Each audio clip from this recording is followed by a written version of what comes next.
Bonjour à toutes et à tous et bienvenue dans cette nouvelle vidéo YouTube. Aujourd'hui, nous sommes aux côtés de l'ALAT, l'aviation légère de l'armée de terre, et plus précisément au sein du 1er RHC.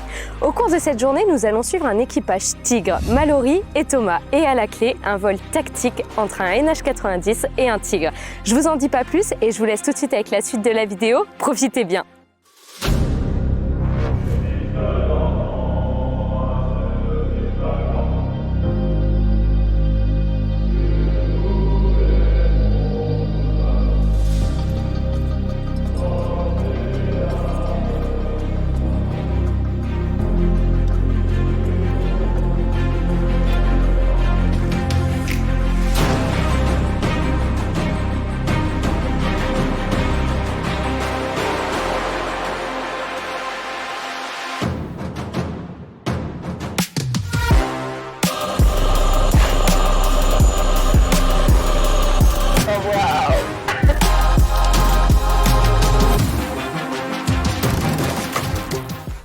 Bonjour à tous les deux. Bonjour Elodie. Est-ce que vous pouvez vous présenter? Je suis le capitaine Mallory, donc j'ai 35 ans et je suis pilote chef de bord sur Tigre. Je suis parti 4 fois en opération extérieure et j'ai environ 1700 heures de vol carrière. Rien que ça.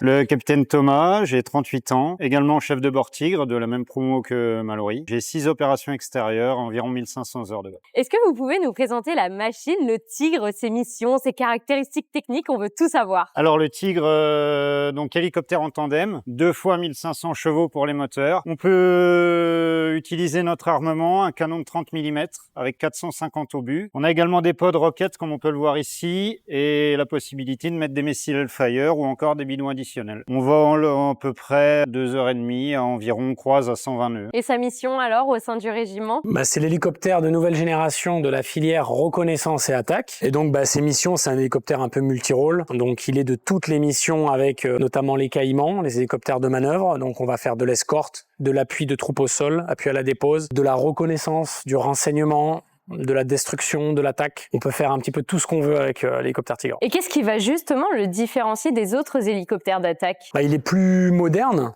que la Gazelle, puisqu'il est arrivé un peu plus tard. Le premier prototype, je crois que c'est en 91. Donc après, l'évolution fait qu'il a plus de technologie. Tout est doublé.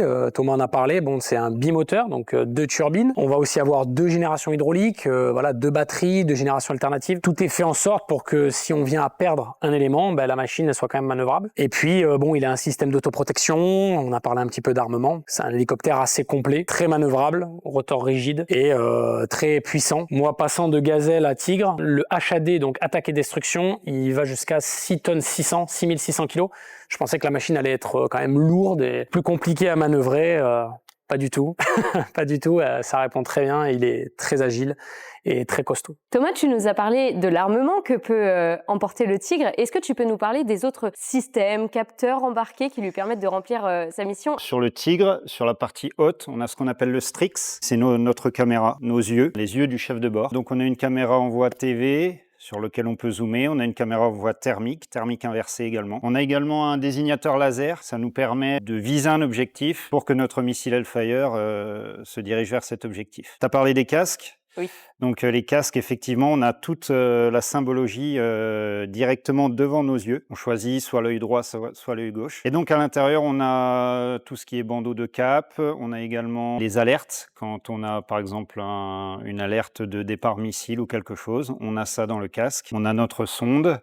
Et on a toute notre symbologie armement à l'intérieur de casque juste devant nos yeux. Et alors, il me semble que quand l'un pointe quelque chose, il peut donner l'information à l'autre. Il n'y a pas une histoire dans le genre. Le pilote, par exemple, regarde un objectif ou quelque chose qu'il voit à l'extérieur, peut le donner à son pilote. En fait, le pilote voit ce que le chef de bord voit et inversement. Ça, c'est incroyable quand même. Et le pilote peut également donner un objectif à son chef de bord qui vient rallier sa caméra directement sur ce que voit le pilote. Justement, tu nous as fait un petit peu lever les yeux en haut de l'hélicoptère et on voit une tige, une pointe noire. Qu'est-ce que c'est? Ça, c'est un coupe-câble, étant donné qu'on est amené à voler à basse altitude, oui. Généralement en vol tactique. On l'a aussi en bas, tu vois. Ah oui, vous l'avez aussi, effectivement, ça sert au niveau éventuellement, des roues. voilà, Ok, ça, j'avais jamais fait gaffe. à couper le câble qui viendrait accrocher l'hélico Oh, c'est dingue. et nous sauver éventuellement. Alors, est-ce que vous pouvez nous détailler qui compose l'équipage? Quelle est la mission, la fonction à bord de chacun? Comment tout ça se coordonne? Les hélicoptères de l'aviation légère de l'armée de terre, ils sont tous en double commande.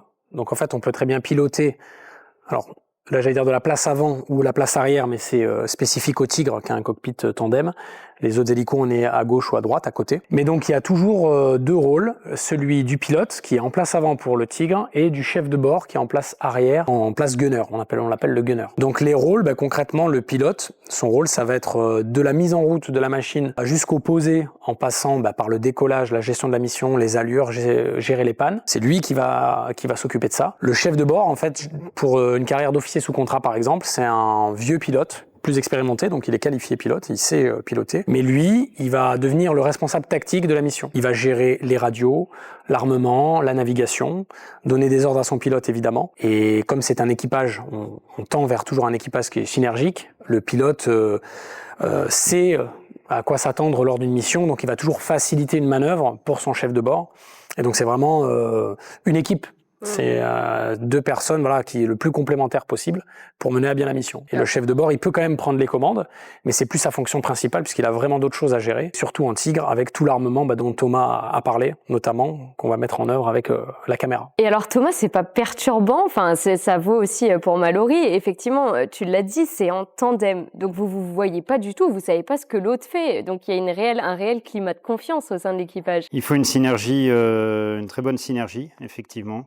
Et c'est pour ça qu'on annonce tout ce que le pilote fait, l'annonce avant, et même les actions du chef de bord qu'il peut avoir, par exemple engager l'armement ou quelque chose, l'annonce à son pilote avant, pour qu'on ne soit jamais surpris de ce qui va se passer. Et en opération extérieure, par exemple, on est amené à voler avec le même pilote, donc pour avoir cette synergie dont on parle. Et après, c'est assez fabuleux parce que c'est un peu comme du papier à musique, on a presque au ton de la voix ou sans forcément se parler. Un mot, on va sentir un agacement ou quoi, on est vraiment complémentaires et je pense que tu l'as vécu aussi, on a tous vécu ça en opération où en fait on a presque plus besoin de se parler. On a parlé du Tigre, de ses missions à lui tout seul, mais comment il s'intègre au dispositif avec d'autres hélicoptères? Je suppose qu'il intervient rarement seul, alors peut-être qu'il peut, mais c'est peut-être pas son objectif non plus. Pour la reco, généralement, nous on travaille avec les gazelles qui ont à peu près les mêmes capteurs que nous, une caméra, etc. Quand on est sur de la dépose, donc de la dépose de commando, on fait de l'appui pour les caïmans. Les missions de destruction, d'attaque ou de destruction, là généralement on bosse plus avec un module 100% Tigre ou avec des gazelles qui ont la possibilité de prendre des missiles également. Dans la latte, le pion de manœuvre, ça restera toujours une patrouille. Donc après on peut effectivement en isoler, faire des missions évidemment, mais généralement c'est très rare que tu aies un hélicoptère qui soit isolé, à part si la mission particulière le demande, mais sinon tu auras toujours 2, 3 et puis jusqu'à 12, on parle de modules. Par exemple, tu peux très bien avoir un module de 6 tigres pour une mission particulière. C'est impressionnant. Voilà, c'est avec une capacité d'emport armement, on parlait du Hellfire, on peut mettre jusqu'à 4 missiles sur une chaise. Oui, parce que vous pouvez agrandir encore ces ailettes. Agrandir, non, mais tu choisis au niveau de tes points d'emport ce que tu veux mettre. Donc là, par exemple, les Hellfire, il y a un CATM, donc c'est un vrai autodirecteur, mais un faux missile, et un autre qui joue juste son poids. Mais en vrai, on peut mettre jusqu'à 4 missiles, et on peut mettre la même chose de l'autre côté. Donc un Tigre, tu peux mettre jusqu'à 8 Hellfire. Et si tu veux plus d'Hellfire, tu embarques plus de Tigres ensemble, et il y aura une puissance de frappe qui sera d'autant plus importante. Pour faire un raid, par exemple, dans la profondeur, ce à quoi on s'entraîne énormément en ce moment. Qu'est-ce qui est le plus exigeant pendant une mission? Alors ça va peut-être d'ailleurs varier de la mission. Quelle est la mission la plus exigeante et le plus dur à réaliser pendant cette mission? Un exemple auquel je pense, c'est l'exercice régimentaire qu'on a fait il n'y a pas très longtemps, Taranis 25, donc il y avait quasiment 80% du personnel du régiment qui était sur cette manœuvre. Et là, on a expérimenté des raids dans la profondeur, notamment en vol tactique de nuit, où on a eu quand même des élongations assez exceptionnelles. On est parti de Vouziers jusqu'à Rennes, à 4 Tigres. Donc ça fait 1050 km, avec 4 ravitaillements retour tournant, 2 à l'aller, 2 au retour. Donc ça a mobilisé des caïmans qui ont mis en œuvre ces ravitaillements avec des grosses bâches de kéro. Et je pense que c'était une mission exigeante. Je pense que tu l'as vécu aussi de la même manière, mais parce que très fatigante. Décoller à 21h alors qu'il fait encore jour. Voler toute la nuit et poser à 5h du matin quand le soleil se lève, c'est assez fatigant et il faut être dans le match.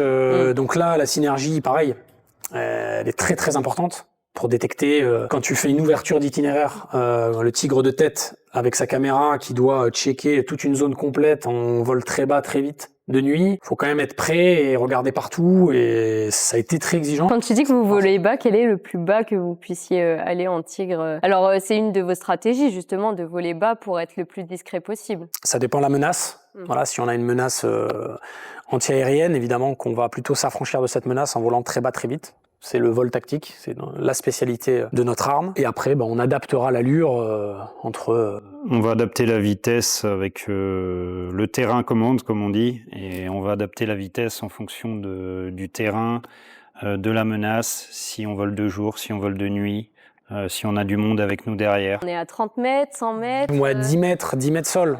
On peut aller plus bas, mais on va ralentir, mais pour donner une fourchette, à peu près 10-15 mètres sol. Ça demande aussi de travailler le terrain, donc via des photos satellites, via nos logiciels de préparation mission. On va passer du temps quand même à vérifier toute une trace, les obstacles, pour justement arriver un peu plus aguerri, un peu plus affûté, un peu plus sans danger, on va dire, sur des zones qu'on connaît pas. Est-ce que chacun vous auriez un souvenir marquant, quelque chose que vous avez vécu à bord du Tigre à nous partager? Ça peut être une mission, un vol. Oui, moi on parlait de concentration et de durée dans la machine. Je me rappelle qu'une fois en opération extérieure, c'était en 2020, j'ai passé 11h05 dans la machine.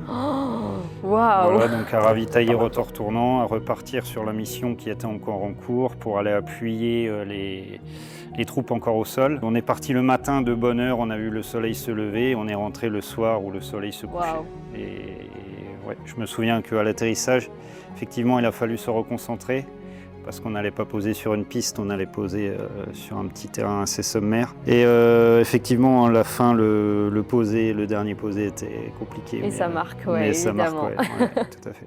Je dirais aussi en opération extérieure, on avait un plot qui était avancé sur une base. Moi, avec mon chef de bord, donc j'étais pilote, on était, on va dire, à la maison mère, on n'était pas sur l'endroit qui était chaud où potentiellement on avait mis des unités. Donc on s'est dit qu'on était un peu en retrait. J'étais un peu déçu parce que je me suis dit, je suis loin de l'action, il va rien se passer. Et pour autant, on devait faire des vols techniques sur une machine, on les a faites, et la machine était prête. Et donc il y a eu une action de feu avec des troupes amies qui ont été prises à partie. Donc les Tigres ont œuvré sur cette base et on a été déclenché donc depuis Gao, au Mali, pour aller sur zone, chose qui paraissait impossible parce qu'il y avait quand même beaucoup de Tigres sur place. Donc d'une situation calme, où il n'y a pas vraiment d'alerte, on se retrouve tout de suite dans le bain et ça a été super instructif, on a fait le job. C'est un peu l'aboutissement, de toute façon, l'opération extérieure, de tout ce qu'on a appris, tout ce qu'on nous a appris. C'était plaisant de se dire qu'on était prêts, quoi. Merci à tous les deux déjà pour cette présentation, pour votre accueil ici aujourd'hui. On est ravis d'être là. Qu'est-ce qui va nous attendre au cours de cette journée? On a prévu une petite mission de dépose et d'appui à la dépose, donc avec un petit simu avant pour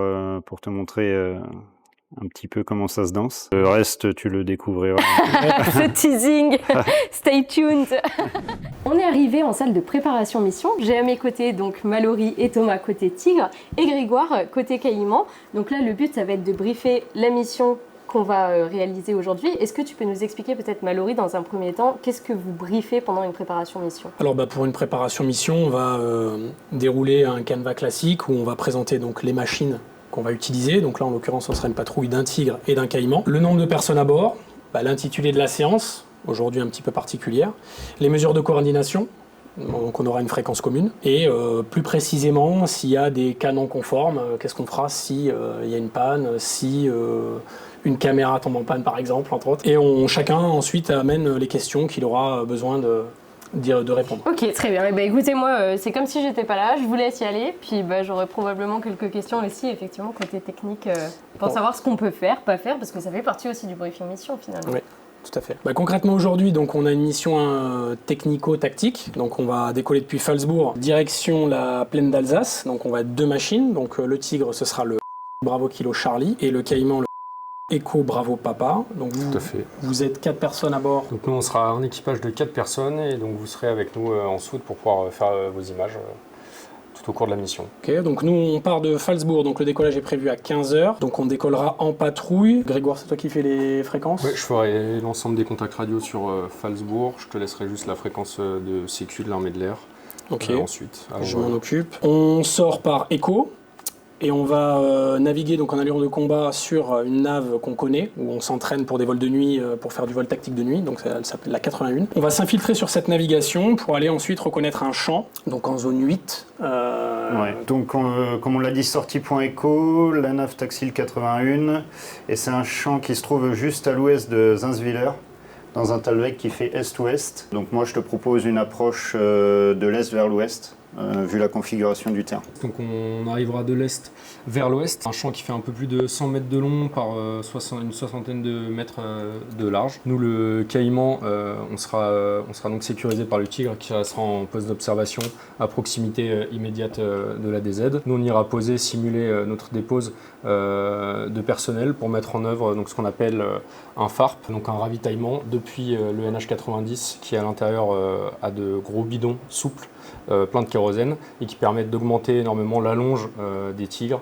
et d'emporter un maximum d'armement pour eux sans trop se charger de carburant avant d'arriver réellement sur la zone d'action. Donc nous on pose dans le champ, on étend nos lignes en un peu moins d'une dizaine de minutes et ensuite on est prêt à les accueillir et à les ravitailler pour qu'ils puissent ensuite se projeter au plus loin dans les lignes ennemies et vers leurs objectifs. Ça, c'est donc la mission qu'on va faire aujourd'hui, évidemment, c'est dans le cadre d'un reportage vidéo, mais ce sont des choses que vous êtes capable de faire effectivement en OPEX. On l'a fait il n'y a pas plus tard que 2 semaines, C'est ça. lors d'un gros exercice régimentaire sur lequel ce procédé a été très employé. Et donc là, c'est ce qu'on va vous montrer aujourd'hui. À savoir, il n'y aura pas de bidon pour vous laisser la soute libre pour que vous puissiez faire vos images, mais on fera le déroulé tout comme. Une fois qu'on aura posé sur ce champ, on pourra vous débarquer, que vous puissiez commencer à faire des images depuis le sol des 2 aéronefs. Donc nous, on repartira toujours donc, face à l'ouest et on viendra se représenter de la même manière pour que vous puissiez avoir les images également depuis le sol. Okay. On se représentera sur le même axe une fois, 2 fois, selon ce dont vous avez besoin. Après ça, on pourra redécoller, refaire un petit peu de navigation. Donc ensemble. Dans le cadre du coup d'une préparation mission, à quel moment va intervenir le préparateur mission? Là, sur des séances, on va dire standards d'entraînement qu'on a l'habitude de faire, à part pour créer des baptêmes terrain sur de la carto avec des logiciels spécifiques, on peut s'affranchir du préparateur mission. Son rôle est d'autant plus important, par contre, quand on parlait justement tout à l'heure de l'exercice régimentaire qu'on a fait, où là, il y a beaucoup d'aéronefs en l'air, sur des zones inconnues. Donc là, il a vraiment un rôle très important puisqu'il va nous gaver nos tablettes, créer vraiment ces baptêmes terrain et nous, c'est nos mesures de coordination qu'on va utiliser pour les exercices. Et donc là, Thomas, quelle va être la prochaine étape dans le cadre de la mission? Qu'est-ce qu'il nous reste à voir, à faire avant de partir en vol? Eh bien, on a terminé le briefing. On va se diriger vers les cahiers donc pour inscrire les ordres de vol. À l'issue, petit briefing météo. Et ensuite, eh bien, le tour machine, le check radio, la demande de mise en route et on avance. Super. Et ben, en tout cas, on a hâte d'y être. Ça va être super sympa. Allez, c'est parti.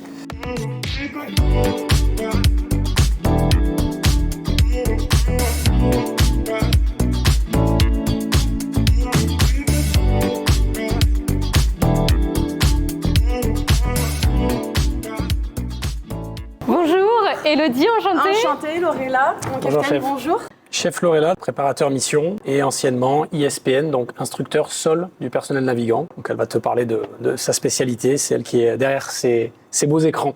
Alors peut-être avant toute chose, pour celles et ceux qui n'auraient pas fait le rapprochement et celles et ceux qui étaient déjà sur la chaîne à l'époque des lives Instagram, j'avais eu le plaisir de t'interviewer pour que tu nous présentes ta spécialité. Tout à fait. Bon, est-ce que quand même tu peux te représenter? Je suis la chef Lorella, je suis préparateur de mission, anciennement ISPN comme à l'époque quand on en avait parlé.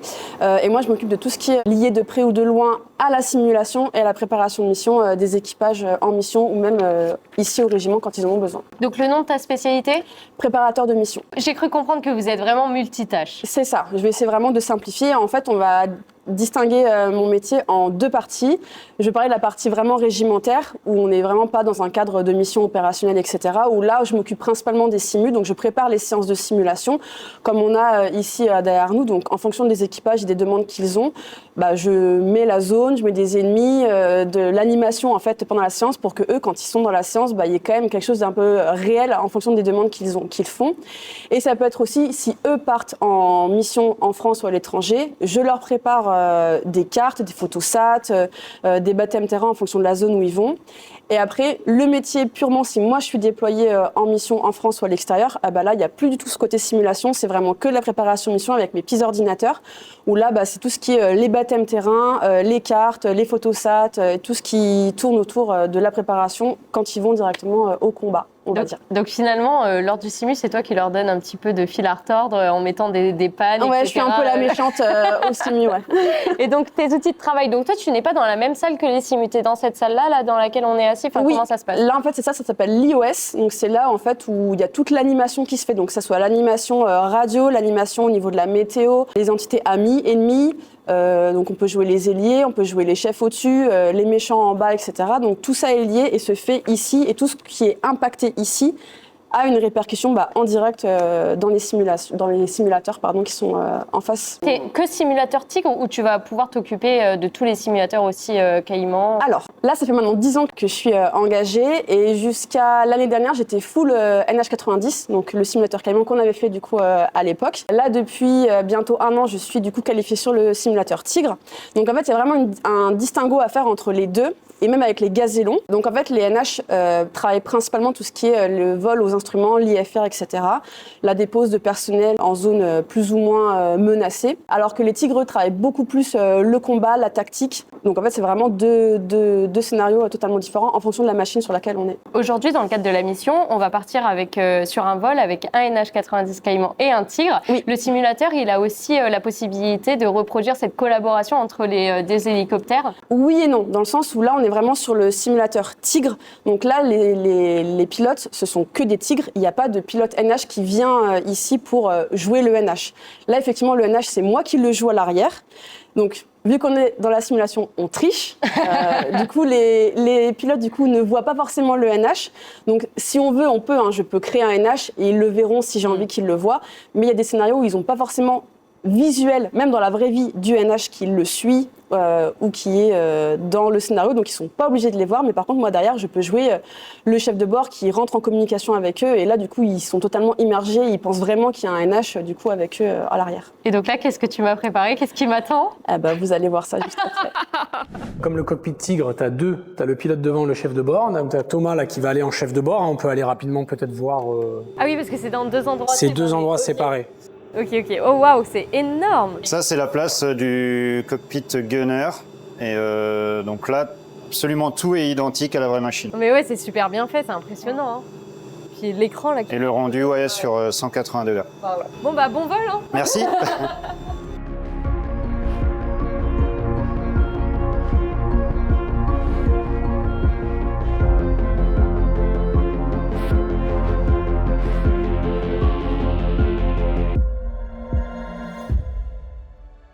Alors, juste rapidement une petite présentation. Donc, comme te l'a dit Thomas, toi tu es dans le cockpit pilote, lui est dans le cockpit gunner. Vous n'avez pas exactement les mêmes écrans, la même avionique. Néanmoins, vous êtes en double commande, comme il t'a dit, quand tu as une action sur une commande, elle se ressent de l'autre côté.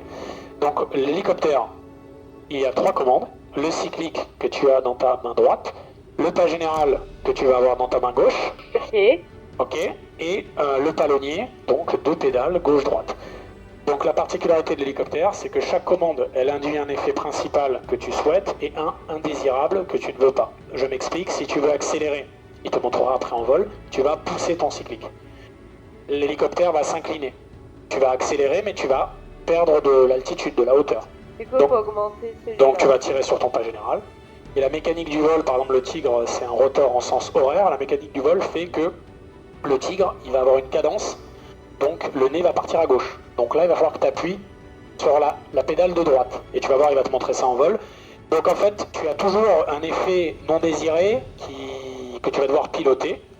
Tout s'apprend. Au début, il y a beaucoup d'informations. Maintenant, les hélicoptères modernes, comme le Tigre d'ailleurs, tu vas voir que quand quand Thomas va le faire, il va tirer le pas général, tu mets bien tes pieds sur le palonnier, tu vas sentir que tout seul, ça va déjà appuyer à droite. Ah ouais. Parce qu'il a un pilote automatique et c'est un hélicoptère moderne. Ok. Voilà. On reçoit toujours, Elodie? Oui, Ok. je t'entends. Parfait. Donc ce que je te propose là, c'est que pour débuter, pour partir en vol, on va déjà se mettre en stationnaire. Donc on va apporter que de petites corrections pour rester en stationnaire. Tu vas voir que c'est un pilotage très très fin. Tu vas pouvoir commencer par monter le pas général que tu as dans ta main gauche. Voilà, doucement. Hop, je t'aide un peu. Voilà, j'appuie sur le bouton. Voilà, tu vois que l'hélico a envie de... Voilà, tu vois qu'il part vers l'avant, donc on lui en met un petit peu vers l'arrière. Voilà. Je suis avec toi, je t'aide. Hop, là il part en arrière, on l'aide un petit peu vers l'avant, pas trop, sinon on va repartir en avant. Oh, c'est compliqué. Voilà, et on a... Oh, on sent les vibrations, ouais. Ouais, Oh, t'as c'est incroyable. deux petits boutons magiques, voilà, je viens d'appuyer sur... Donc là, si tu arrêtes de toucher à la machine, tu arrêtes de toucher aux commandes, normalement il va se stabiliser tout seul. Oh là là. Ah ouais.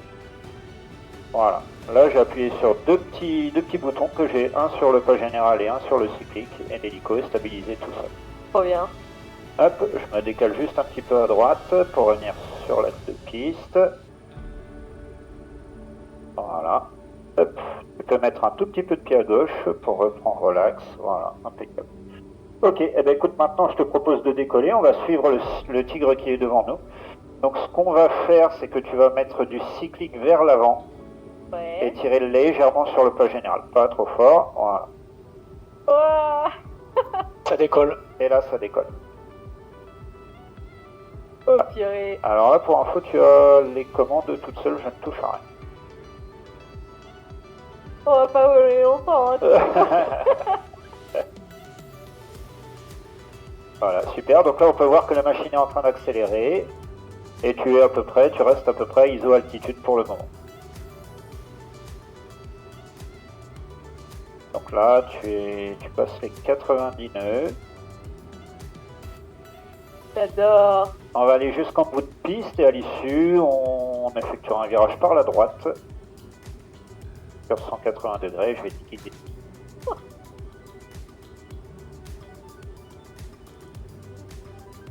Obstacle. Donc là, on a des petites alarmes, des petits retentissements qui arrivent. Ça, c'est juste pour nous dire qu'on a une ligne électrique pas trop longue. Ok, ben écoute, tu peux virer tranquillement par la droite. Oh là là, moi je fais comme si j'étais en avion, Tu hein. vois, et c'est ce que disait Malo, dès que tu touches à une commande, que ce soit le cyclique ou le PG, tu as des effets induits. Il faut contrer avec une autre commande. Voilà, parfait. Et du coup, pour gagner de la vitesse, c'est que avec le cyclique. Oui, c'est que avec le cyclique. Du coup, si je pousse le cyclique, il faut que je tire sur Alors, le si général. tu pousses le cyclique, tu vas avoir une tendance à piquer, donc la machine va perdre de l'altitude, donc il faut augmenter un petit peu le pas général. Ok. C'est dur. Et ça, Elodie, tout se passe dehors et dans ton casque, dans ta visière, si elle est bien, C'est vrai. tu vois que tu as des infos et notamment à droite, tu as un vario. Donc là, en l'occurrence, il a une tendance vers le bas, tu vois. Parce que tu la vois, cette barre. Donc ça veut dire que tu es en train de descendre. Donc tout en regardant dehors, au travers de ton casque, eh ben, tu as les informations dont tu as besoin et qui t'évitent de plonger le regard dedans. Donc là, globalement, on est en train de se diriger sur le même tracé que ce qu'on va faire cet après-midi. Excellent. Et là, on s'approche tranquillement du vol tactique. Oh waouh.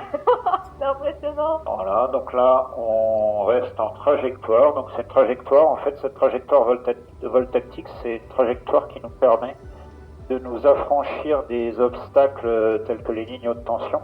Ah bah oui. Voilà, ça nous affranchit des obstacles et ça nous permet de rester le plus discret possible. Plus on vole bas, plus on est discret normalement. Au vu de l'ennemi. On va bientôt arriver sur notre point de sortie, le point écho. Et du coup, il y a Lorella qui nous regarde et qui nous entend là. Oui, tout à fait. Elle est avec nous. Voilà. Regardez, j'ai l'impression. Lorella peut te déclencher une panne à tout moment. Attention, Lorella. Faut pas le dire deux fois, ça. Hein.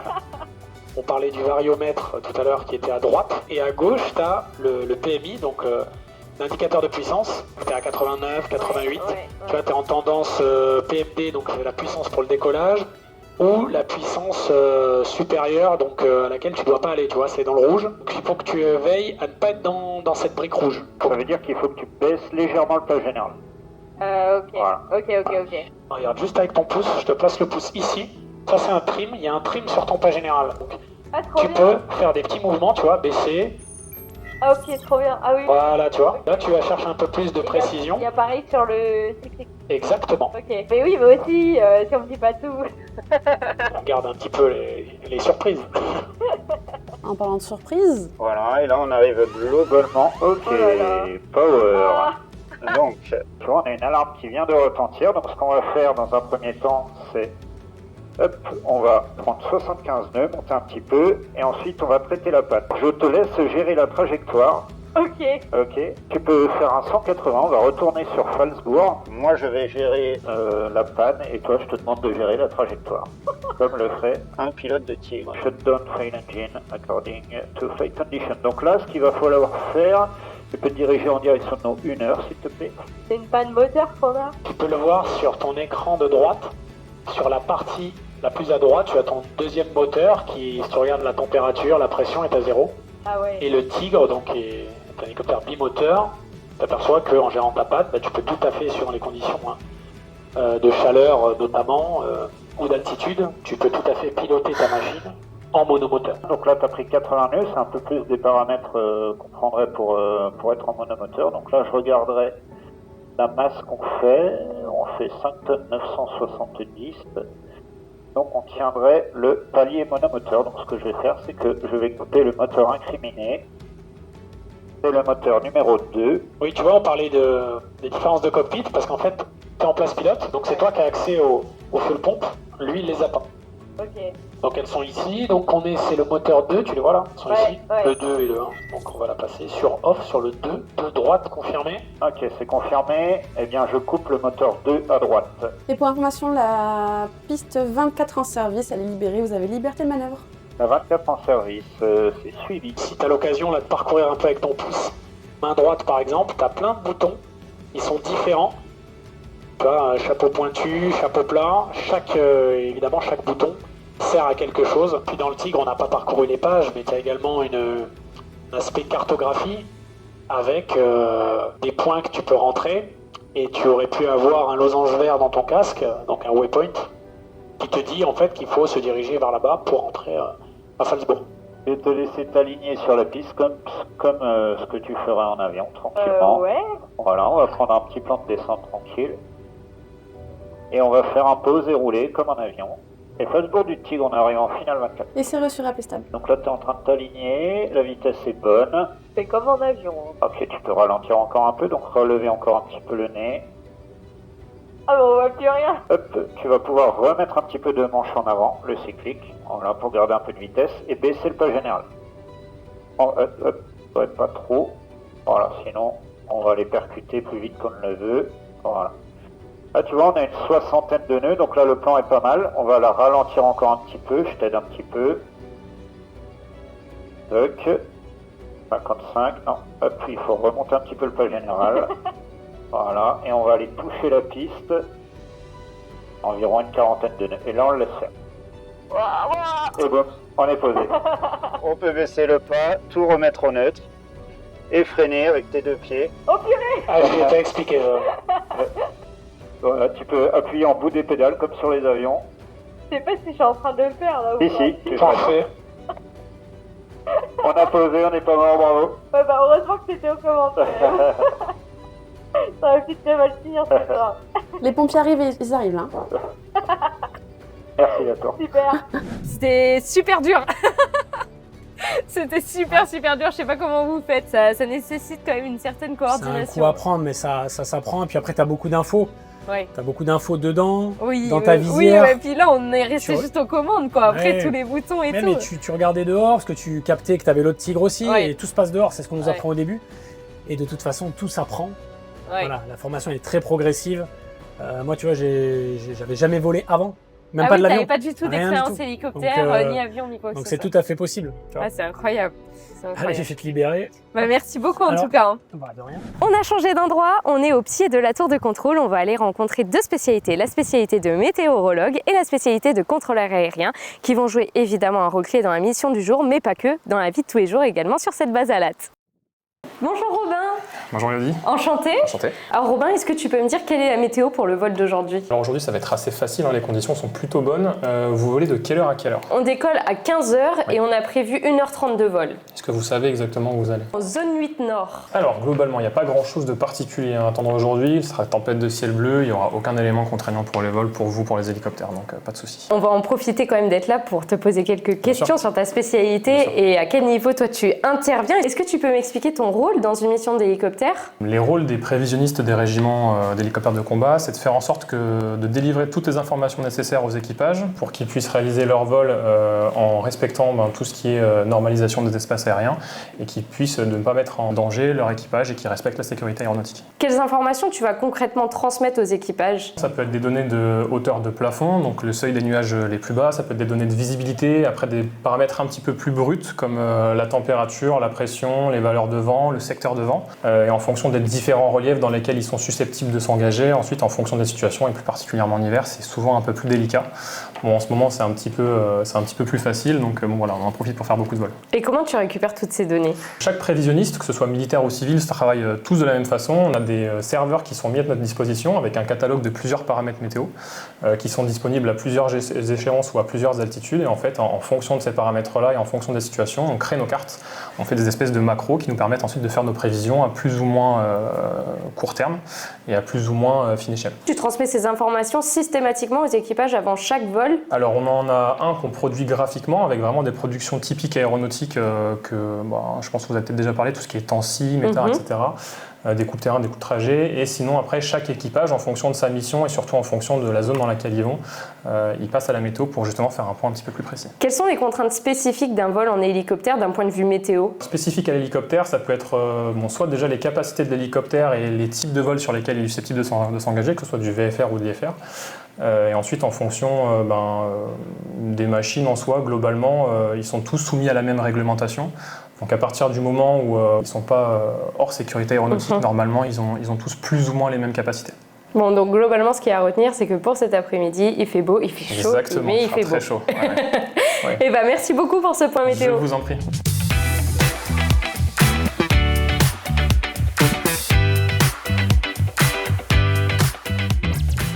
Bonjour Nadège. Bonjour. Est-ce que tu peux te présenter? Alors chef Nadège, je suis rentrée à l'armée en 2003.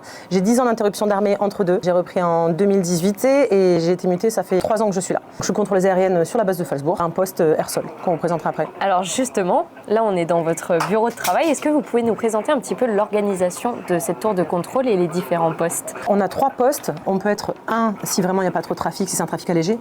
En revanche, là en l'occurrence, il y a les 3 postes qui sont actifs avec une personne doublée à l'approche.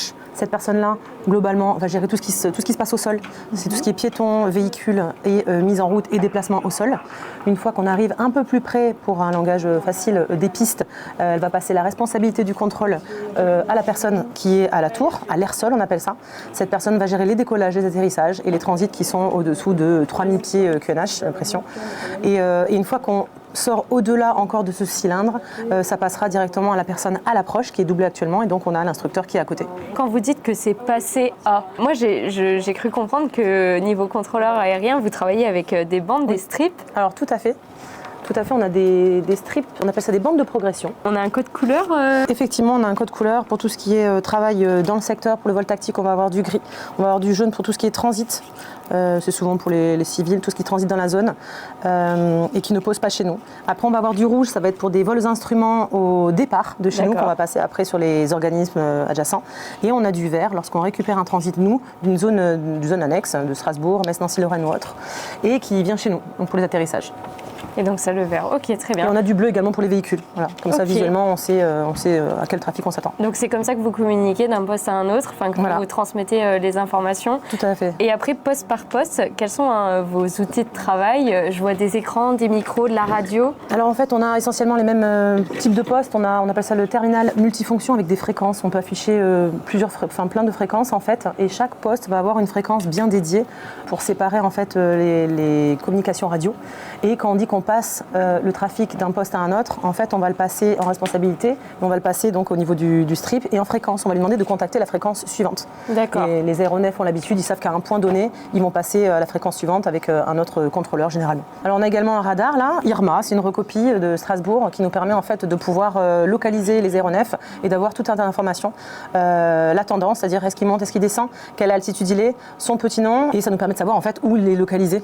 Les trafics sont censés nous contacter, c'est obligatoire, c'est un contact radio obligatoire dans notre zone de contrôle, sauf que tout le monde ne le fait pas. Et nous, ça nous permet clairement parfois de faire des informations de trafic sur des trafics qui ne sont pas connus et qui ne nous ont pas appelés, qui sont en infraction, pour pouvoir du coup contacter nos aéronefs ou des aéronefs qui sont dans notre zone de contrôle pour les informer d'un trafic qui nous a pas en contact mais qu'on voit. Justement, on parle de trafic. Donc vous, évidemment, vous gérez tous les aéronefs militaires qui sont sur cette plateforme. Est-ce que vous vous occupez également des aéronefs civils qui peuvent transiter dans vos zones? Et si oui, quelles sont les différences d'un point de vue contrôle aérien? Tout à fait. En fait, on ne gère pas uniquement nos aéronefs. En fait, on a une zone, on a comme un cylindre, et on gère tout ce qui se passe à l'intérieur, tout ce qui transite. On a des parapentistes qui nous contactent régulièrement et ils doivent demander l'autorisation pour pénétrer dans notre zone, ou de l'aéromodélisme ou des drones, de façon à ce qu'on puisse nous contacter nos aéronefs et les informer d'un danger potentiel sur leur route. Et effectivement, tout ce qui passe dans le secteur, civil ou militaire, chasseurs, hélicos, ils ont l'obligation de nous contacter. Et comment on devient contrôleur aérien au sein de l'aviation légère de l'armée de terre? Alors on a plusieurs cursus, on peut être soit sous-officier comme moi ou officier. En l'occurrence sous-officier, on passe d'abord par Saint-Mexan, actuellement c'est 6 mois, et après on va avoir une formation initiale de contrôleur aérien qui est maintenant à l'ENAC. Jusque-là c'était encore à Mont-de-Marsan, mais maintenant on a tout basculé à l'ENAC, École nationale d'aviation civile à Toulouse. Les officiers, eux, en revanche, ils sont sous contrat. Les officiers sous contrat, ils passent donc par Saint-Cyr-Coëquidam et après Mont-de-Marsan, au SIGDA, le centre interarmé du contrôle de la défense aérienne. Cet après-midi, on va partir en vol avec un NH90 Caïman et un Tigre. Vous, le contrôle aérien, à quel niveau vous pouvez intervenir dans ce type de mission, d'exercice, d'entraînement? Alors nous, on ne va pas intervenir au moment où ils sont en opération sur place. En fait, on va intervenir uniquement sur la plateforme. Au moment où ils mettent en route, ils décollent, ils quittent notre zone. Et à partir du moment où ils font des opérations comme ça, où ils sont très près du sol, ils ne sont plus en contact avec nous. Donc ils veillent une fréquence en revanche si on a besoin de les contacter, ou une fréquence d'auto-info pour eux, pour se gérer avec tout le trafic qu'ils pourraient avoir dans le secteur. Mais nous, on ne les gère plus à ce moment-là. Voilà. Vous parlez en anglais ou en français? Both of them. Non, on fait les deux. En fait, normalement, on devrait parler anglais de façon quotidienne. Les pilotes régulièrement qui nous contactent en anglais et ça fait du bien à tout le monde. Et merci beaucoup en tout cas Nadège pour ce témoignage, nous avoir accordé ce temps pour nous partager votre métier, votre quotidien. Bonjour Victorien. Bonjour. Est-ce que tu peux te présenter? Je suis le chef Victorien, je suis technicien serrurier moteur sur Tigre à la piste. Donc je fais les mises en œuvre et les vérifications avant vol et au retour des vols sur le Tigre. Concrètement, à quel niveau tu vas intervenir? Qu'est-ce que tu vas vérifier avant vol sur le Tigre? Moi c'est le niveau ligne, donc je vais faire toutes les opérations de maintenance qui durent environ moins de 4 heures. Ça va être des vérifs de jeu à des resserrages suite à des entretiens et vérifier tout ce qui est fuite, ensemble, cric, recherche, de tout ce qui pourrait poser problème pour le vol sur le Tigre. Vous êtes combien de mécaniciens par Tigre? 2. Un avionique qui gère aussi l'armement et un technicien. Quelles sont les particularités techniques du Tigre? Alors le Tigre, dans un premier temps, c'est un système d'armes. Donc il a été pensé autour de l'armement qu'on peut voir juste ici. Autre caractéristique, c'est un aéronef qui a été créé pour être très vivace. Donc il est très compact, très rigide et ça change beaucoup par rapport à un Caïman par exemple. Est-ce que tu peux nous parler de toi, ce qui te rend le plus fier dans ton métier? Je pense que c'est de permettre aux équipages de voler sereinement et en sécurité. Donc là, qu'est-ce que tu vas faire avant que le Tigre y parte? Alors là, je vais faire un tour de sécurité. C'est ce qu'on appelle un peu la visite pré-vol, non? Oui, moi je viens de l'avion, c'est ce qu'on appelle la visite pré-vol, je sais pas. Exactement, la VAV a été faite ce matin, là je vais faire un petit tour pour vérifier que tout va bien sur l'aéronef, qu'il n'y a rien qui puisse poser problème pour les Donc concrètement, en fait, vous en faites une matinale sur toutes les machines et ensuite vous faites un petit check rapide avant chaque vol, c'est ça? Ok. Et alors on le verra peut-être lors de son retour de vol, mais vous intervenez également après vol? Oui, tout à fait. On vient faire une VAV, une visite avant vol. On va tout vérifier sauf à peu près les crics, grosso modo. Les visites consécutives au vol, c'est au retour du vol, après le dernier vol de la journée. Et ces visites-là sont plus poussées. On va venir rechercher s'il n'y a pas des ensembles qui ont venu fissurer ou quoi que ce soit. Tu nous parlais tout à l'heure des maintenances. Vous vous occupez de quel type de maintenance, vous, ici en régiment? Alors nous, sur le régiment, on va faire toutes les maintenances, sauf les VP, les visites périodiques VI 400. Nous, c'est les VI 400 heures, VI 600 heures sur le Tigre. Donc ça, c'est pas au sein du régiment, tout le reste est fait sur le régiment. Et nous, en piste, ici, on va faire surtout tout ce qui est VI 50, les entretiens plutôt courts. Donc les vérifications de bouchons magnétiques de jeu, grosso modo. Tu nous parles de mécaniciens piste. Tous les mécaniciens sont de piste ou on le devient ou... Alors non, c'est le même cursus, mais soit on est affecté à la piste, soit on est affecté à l'atelier. Et après, c'est suivant les choix Oui, de alors, chacun, les volontés ou comment Ouais, ça se tout à fait. répartit? En fonction des places disponibles et surtout en fonction des affections. Pour partir en mission, par exemple, la piste part beaucoup plus en mission que l'atelier. On est aussi un peu plus autonome sur la machine. Donc en règle générale, les pistards ont toujours fait un petit peu d'atelier avant. Et par choix ou par nécessité, ils se retrouvent pistards. Quelles sont les grosses complexités sur cette machine? Tout est plutôt accessible. Finalement, il n'y a pas énormément de choses très complexes. Tout a été pensé pour la maintenance, les petites trappes de maintenance, les petites trappes de visite. Comme elle est assez étroite, il n'y a pas de chose qui est bloquée au milieu, inaccessible. Tout est plutôt accessible, donc finalement, l'entretien est plutôt simple. Alors écoute, moi ce que je te propose c'est de te laisser faire le tour de l'hélicoptère, vérifier que tout va bien avant le vol. Et si tu peux nous commenter un petit peu ce que tu regardes, ce sera avec grand plaisir. Très bien. Alors là, dans un premier temps, je vais venir regarder les trains, si tout va bien, la pression des pneus évidemment, mais ça c'est à peu près sur toutes les machines, j'ai mes repères. Ensuite, alors là il faut escalader un petit peu, ça fait quand même 4,35 m de haut, donc alors là je vais venir regarder le rotor, vérifier les jeux, qu'il n'y a aucun blocage.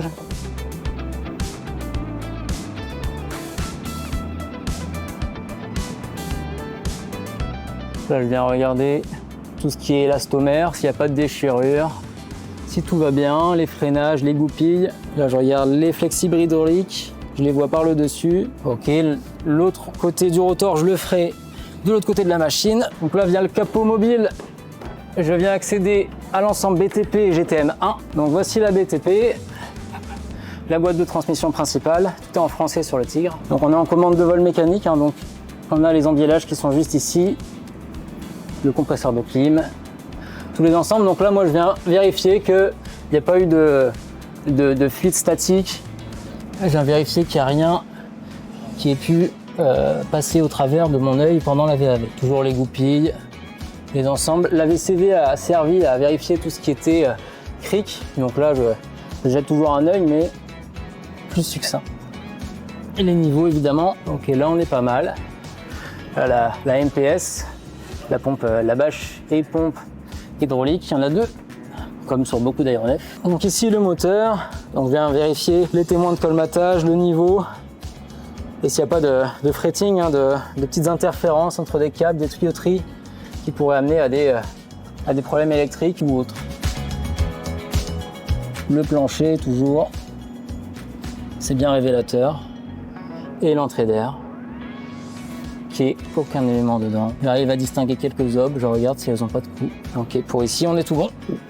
Donc vous voyez, c'est un tour plutôt rapide. Comme sur tous les aéronefs militaires, ça a été pensé pour aller partout sur l'aéronef sans trappe de visite, sans passerelle plutôt. Donc là j'accède à la trappe extincteur. Donc j'ai les extincteurs qui sont juste ici, moteur. Et j'ai une trappe d'accès pour le dessus du moteur. Voir si les ensembles tournent bien. Et de la même manière, pas d'interférence. Là, je vais vérifier l'arrière des moteurs et le DDJ. Donc le DDJ, c'est le capot déviateur de G. Je viens vérifier qu'il n'y ait pas d'éléments de corps étranger. Le DDJ est surtout sensible au cric. Mais ici, on n'a pas du tout. On est tout bon. L'avantage, c'est qu'elles sont toujours au même endroit. Donc on les repère vite. Petite gymnastique pour regarder les obs de turbine, qu'elles tournent bien. Ok, et l'autre moteur. Et là, on va venir faire la même chose. Faut pas avoir le vertige finalement pour faire tout ça. Oui, complètement, ouais. Ouais, on est assez haut perché. Faut être assez agile. Oui, et assez grand. Et là, on va venir regarder les mêmes éléments, mais sur l'autre moteur. Toujours un coup d'œil aux extincteurs. Et plus on est haut, plus il fait chaud. Ah bah oui aussi, oui. Donc il y a certains éléments qui sont primordiaux de vérifier. Les témoins de colmatage, la bonne rotation de l'ensemble tournant. On a aussi les câbles des bougies, qu'on peut deviner juste ici, qui sont très abrasives. Donc si elles rentrent en contact avec quoi que ce soit, elles viennent le manger en très peu de temps. Donc ça, il faut vraiment faire attention.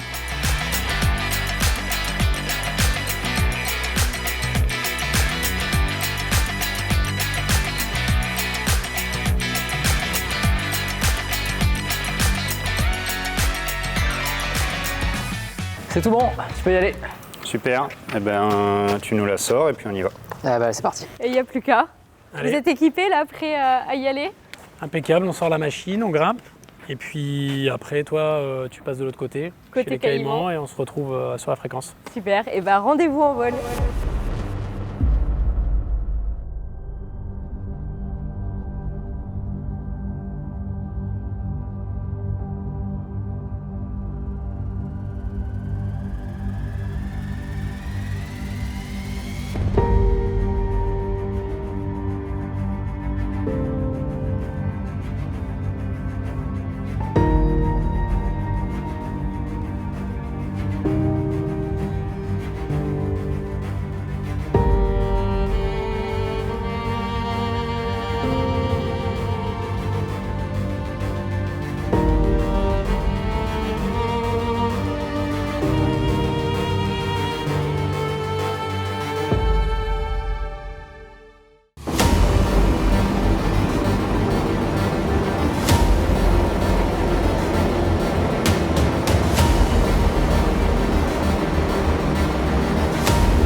Alors là, on va complètement sortir du cadre militaire pour aller dans le cadre civil. Le seul lien, vous, finalement, l'équipage et l'aéronautique. Est-ce que vous pouvez nous parler de cette aventure? Oui, bah avec Thomas, on va participer donc au raid Latécoère, là, en septembre prochain. Alors, comment c'est venu? Bon, c'est un raid qu'on connaissait, voilà, par une culture aéronautique, et puis évidemment, les pionniers de l'aviation, il y a des grands noms qui nous parlent, hein, l'aérocombat, c'est lié aussi à l'aéronautique. Nous étions tous les deux en stage chef de bord, et il se trouve que Thomas a un ULM, sa famille possède un ULM, donc en fait, je lui ai dit, tiens... Excellent. Est-ce que ça te brancherait pas de faire un beau projet, parce que c'est un raid solidaire, et donc l'idée c'est un peu pérenniser donc la mémoire des pionniers de l'aviation, franchir de très longues distances, rejoindre le continent africain, on en a un peu parlé, quand même un continent qui nous est familier. Mais finalement, il y a plein de liens. Pas mal de liens, on est tous les deux pilotes du LM aussi, donc 3 axes. Promouvoir l'aérocombat, parler un petit peu de la LAT qui met en œuvre des hélicos et quelques avions. Et puis évidemment, le but pour nous, qui nous tenait à cœur dans l'aspect solidaire, c'est réunir le maximum de fonds pour financer cette aventure et reverser des dons à... Donc on a choisi Terre Fraternité et l'entraide à LAT. Terre Fraternité pour le volet armée de terre et Entraide ALAT qui est notre arme, hein, les bérets bleus, l'aviation légère de l'armée de terre. On a proposé ce projet à notre hiérarchie qui a été évidemment très favorable. On a volé sur donc le Shark qui est un ULM sympa. Oui. Un ULM sympa et après aussi ce qui est aussi bonnard c'est de se dire que l'ULM c'est très limité en poids. Ça me fait penser un peu aux devis de masse qu'on pouvait avoir notamment sur Gazelle où finalement tout va être compté. Et on embarque le nécessaire. Voilà, strict on prend minimum. vraiment que le nécessaire, quelques pièces mécaniques au cas où... Ça dure combien de jours? Un peu moins de 15 jours. Au départ de Toulouse-Muret, enfin au départ de Falsbourg et même avant des Ardennes. Puisque, pour descendre l'ULM, effectivement. Voilà, donc on va avoir quelques heures, une cinquantaine. Au total, ouais, une cinquantaine d'heures de vol. Voilà, puis on va mettre en œuvre en fait tout... bon, nous, c'est notre métier hein, d'être pilote, donc... on va essayer de partager aux autres comment est-ce qu'on fait, la météo, les plans de vol avec le contrôle aérien. On a dû repasser une qualif en anglais, justement pour le survol de l'Espagne. C'est assez complet, un peu de mécanique. Bon, pas trop parce qu'on n'est pas mécanicien, mais on espère qu'il y aura quelques petites galères simples. Et voilà, c'est une belle aventure, je pense, qui va en passionner plein et peut-être susciter des vocations pour en tout cas, les uns et les autres. c'est une super action. Justement, j'allais te demander quelles compétences un petit peu techniques de votre métier dans la vie de tous les jours vous allez pouvoir réutiliser. Là, tu l'as dit, effectivement, finalement, la préparation d'un vol, que ce soit dans le militaire ou dans le civil, c'est un peu... Oui, et puis voilà, tu l'as dit, prendre le strict nécessaire. Un petit peu ce qu'on peut faire aussi en tigre hein, quand on part sur un exercice. Où, bon, le tigre, on a une soute pas très grosse. Voilà, il y a une petite soute. Oui, donc voilà, on a notre musette et en opération, pour revenir à ça. Si demain, en fait, on vient à se cracher, on se retrouve à deux, isolés, et il va falloir se débrouiller, donc marcher, partir, avoir le strict nécessaire pour survivre, se défendre évidemment dans un contexte opérationnel. Là, normalement, ça devrait pas être le cas. Mais voilà, il y a beaucoup de liens. Il y a beaucoup de liens avec ce projet. Est-ce qu'on peut suivre votre aventure? Oui, sur les réseaux du premier HC, de l'aviation légère de l'armée de terre. Nous, on partagera aussi via la page Instagram. On va voir, on n'est pas des spécialistes, donc on ne sait pas ce que ça va donner, mais non, mais ça va être sympa, je pense. J'espère que cette vidéo YouTube vous a plu. Nous tenons à remercier l'ALAT pour l'organisation de cette journée exceptionnelle. Merci également à l'ensemble du personnel du premier RHC qui nous ont consacré de leur temps et qui nous ont permis de vivre une journée inoubliable. Si cette vidéo vous a plu, n'hésitez pas à la liker, à la commenter et à la partager. Et en ce qui me concerne, je vous dis à bientôt pour de prochaines vidéos.